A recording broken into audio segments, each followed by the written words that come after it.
Iran യുദ്ധം 2 ദിവസം പിന്നിടുമ്പോൾ യുദ്ധത്തിൽ നിന്ന് അമേരിക്ക എങ്ങനെ തലയൂരി പോവും എന്നാണ് പല വിദഗ്ധരും ചിന്തിക്കുന്നത്. ദീർഘനാളത്തെ ഒരു യുദ്ധത്തിന് അമേരിക്കയ്ക്ക് താല്പര്യമില്ല എന്ന് മാത്രമല്ല, വിദേശത്ത് പോയി യുദ്ധം ചെയ്യാനോ അവിടെ ഭരണമാറ്റം നടത്താനോ ഒന്നും തനിക്ക് താല്പര്യമില്ല എന്ന് പറഞ്ഞുകൊണ്ടാണ് പ്രസിഡന്റ് ട്രംപ് അധികാരത്തിലേറിയതും.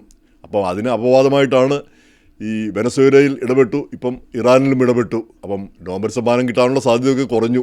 2 ആക്രമണങ്ങൾക്ക് നായകത്വം വഹിച്ചു എന്നുള്ളതാണ് ചിന്തിക്കേണ്ട കാര്യം.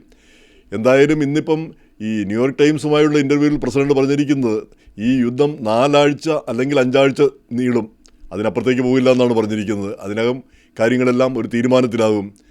ഈ വെനസ്വേലയിൽ കാണിച്ച അതേ വെനസ്വേലയുടെ മാതൃക അതേ രീതിയിൽ പിന്തുടരാനാണ് താല്പര്യമെന്നും സൂചിപ്പിക്കുകയുണ്ടായി. അതായത് വെനസ്വേലയിൽ അവിടുത്തെ പ്രസിഡന്റിനെ സ്ഥാനഭ്രഷ്ടനാക്കി 1-2 പേരെയാണ് അറസ്റ്റ് ചെയ്തത്, അവരെ ഇങ്ങോട്ട് കൊണ്ടുവന്നു.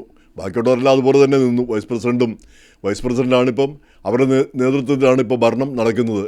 അതുപോലെ തന്നെ ഇവിടെ ഈ പരമോന്നത നേതാവിനെ ഇല്ലാതാക്കി, പിന്നെ ബാക്കിയുള്ളവരെല്ലാം ഉണ്ട് താനും. അപ്പോൾ ആ സാഹചര്യത്തിൽ ഭരണം ആ രണ്ടാം നിരയിലുള്ള ആളുകളെ ഏൽപ്പിച്ച് അവരിലൂടെ ഭരണം നടത്തുക എന്നുള്ള ഒരു രീതിയാണ് പ്രസിഡന്റ് ആഗ്രഹിക്കുന്നതെന്ന് തോന്നുന്നു. അപ്പോൾ പ്രധാനമായിട്ടും 3 പേരെ കണ്ടെത്തിയിട്ടുണ്ട്. അമേരിക്കയുമായിട്ട് സഹകരിച്ച് പ്രവർത്തിക്കാൻ താല്പര്യമുള്ള കഴിവുള്ള 3 പേരെ കണ്ടെത്തിയിട്ടുണ്ട്. അവർ ആരാണെന്ന് അദ്ദേഹം വെളിപ്പെടുത്തിയില്ല. അവരിലുള്ള ഒരാൾക്ക് ഭരണം മാറുമെന്നാണ് സൂചിപ്പിക്കുന്നത്. എന്തായാലും ഈ ഇറാൻകാർ, ഇപ്പോഴത്തെ ഈ റവല്യൂഷണറി ഗാർഡ്, അവർ യുദ്ധം തുടരുകയാണ്. കുറേ പേര് മരിച്ചു. ഇസ്രായേലിലും അതുപോലെ തന്നെ മറ്റും മിഡിൽ ഈസ്റ്റ് രാജ്യങ്ങളിലുമൊക്കെ ഏതാനും പേര് മരിച്ചു. തിരിച്ചടിയും അതിശക്തമായിട്ട് തുടരുന്നു.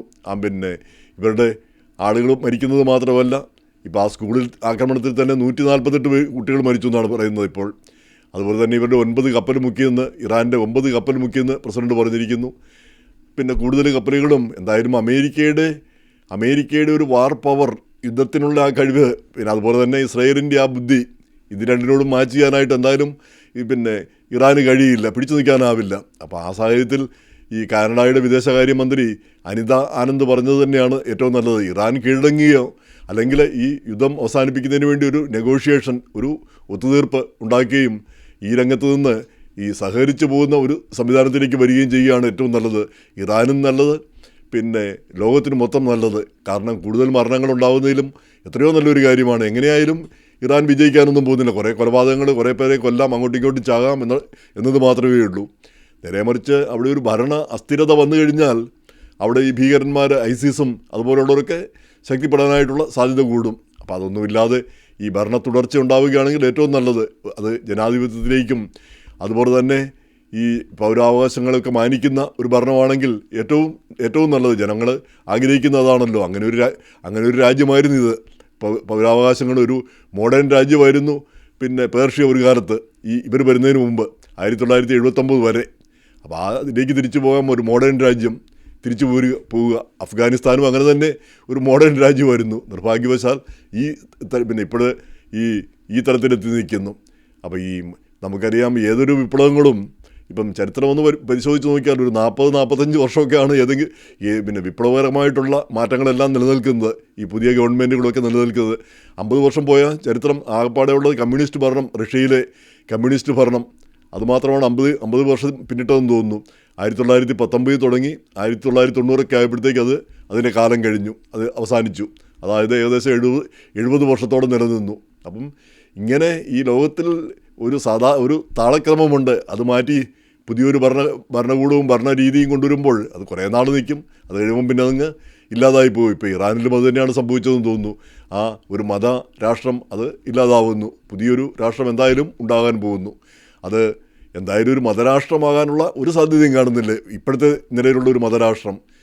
ഇനി തലപ്പത്ത് ഖമേനിയുടെ മകനോ അല്ല ആര് വന്നു കഴിഞ്ഞാൽ കൂടി, ഇപ്പം ആയത്തുള്ള അറാഫി എന്ന് പറഞ്ഞ കക്ഷിയാണ് ഇപ്പോൾ വന്നിരിക്കുന്നത്. ഇപ്പോൾ ഇവരാര് വന്നു കഴിഞ്ഞാലും ഈ പഴയ രീതിയിലേക്കുള്ള ഒരു തിയോക്രസി അത് തിരിച്ചു വരാനായിട്ട് എന്തായാലും സാധ്യതയില്ല. കാരണം അവിടുത്തെ ജനങ്ങളെല്ലാം സന്നദ്ധരായി നിൽക്കുകയും ചെയ്യുന്നു. അപ്പോൾ എന്തായാലും ഈ മാറ്റമാണ് ഇനി നമുക്ക് കാണേണ്ടിയിരിക്കുന്നത്. ഈ 4 ആഴ്ച അല്ലെങ്കിൽ 5 ആഴ്ച എത്രയോ പേര് മരിക്കും, എത്രമാത്രം ദ്രോഹങ്ങൾ, എത്രമാത്രം ഉപദ്രവങ്ങൾ ലോകത്തിനുണ്ടാകും എന്നാണ് കാണേണ്ടിയിരിക്കുന്നത്. എങ്ങനെയായാലും ഈ യുദ്ധമുണ്ടാക്കുമ്പോൾ തന്നെ അതിൽ നിന്ന് അത് അവസാനിപ്പിക്കാനുള്ള കാര്യങ്ങളും കൂടി പിന്നെ ഈ ഉന്നതതലത്തിലുള്ളവരൊക്കെ തീരുമാനിച്ച് വെച്ചിട്ടുണ്ടാവും. അതെന്താണെന്ന് പറയുന്നില്ല എന്ന് മാത്രം. പക്ഷേ യുദ്ധങ്ങളെപ്പോഴും നമ്മൾ വിചാരിക്കുന്നിടത്ത് നിൽക്കില്ല. പല പുതിയ പുതിയ സംഭവവികാസങ്ങൾ അതിൻ്റെ പിന്നാലെ ഉണ്ടാവും. ഇപ്പം നമുക്കറിയാം ഓപ്പറേഷൻ സിന്ദൂർ കഴിഞ്ഞപ്പം പിന്നെ പാകിസ്ഥാനും അമേരിക്കയും ചക്കിയും ചങ്കരനും പോലെയായിപ്പോയി. ഇന്ത്യയുമായിട്ടുള്ള ബന്ധം തന്നെ ഇല്ലാതായിപ്പോയി. അങ്ങനെ ഓരോരോ മാറ്റങ്ങൾ ഓരോ യുദ്ധങ്ങൾ കഴിയുമ്പോഴും. അപ്പോൾ ഏതായാലും ഇവിടെ അമേരിക്കയ്ക്ക് തടിയൂരി പോരാനൊന്നും ഒരു പ്രയാസവുമില്ല. അമേരിക്ക വേണ്ടെന്ന് വെച്ചാൽ വേണ്ട, തീർന്നു. പിന്നെ അമേരിക്കയിലേക്ക് ഇവിടെ വന്ന് ആക്രമിക്കാനൊന്നും ഒരുത്തർക്കും ആവില്ല. അതാണല്ലോ അമേരിക്കയുടെ ഏറ്റവും വലിയ ശക്തി. നമ്മൾ അറ്റ്ലാന്റിക് സമുദ്രത്തിന് അപ്പുറത്ത് കിടക്കുന്നു. അപ്പോൾ പിന്നെ ശത്രു രാജ്യത്തിന് ഇങ്ങോട്ട് വരിക എളുപ്പമുള്ള കാര്യമല്ല. ഇപ്പോൾ ഇന്ത്യയിൽ നമ്മൾ പറയുന്നതാണ് ഹിമാലയം അതുപോലെ തന്നെ വിദേശാക്രമണങ്ങളെയൊക്കെ തടുത്തു നിർത്തിയെന്ന്. കാരണം പിന്നെ ഹിമാലയം കടന്ന് ഇങ്ങോട്ട് വരാനുള്ള ബുദ്ധിമുട്ട് എന്ന് പറയുന്നത് പോലെ ഇവിടെ കടൽ, അപ്പം കടലും ആ ദൂരവും. അപ്പോൾ എന്തായാലും അമേരിക്കയ്ക്ക് പ്രശ്നമൊന്നുമില്ല. പക്ഷേ അതേസമയം തന്നെ ലോകരംഗത്ത് വലിയ മാറ്റങ്ങൾക്ക് വഴിതെളിക്കുന്നു. അപ്പോൾ അതെങ്ങനെ എങ്ങനെയാണിത് കലാശം കുട്ടി എന്നാണ് നമുക്കിനി കാണേണ്ടിയിരിക്കുന്നത്.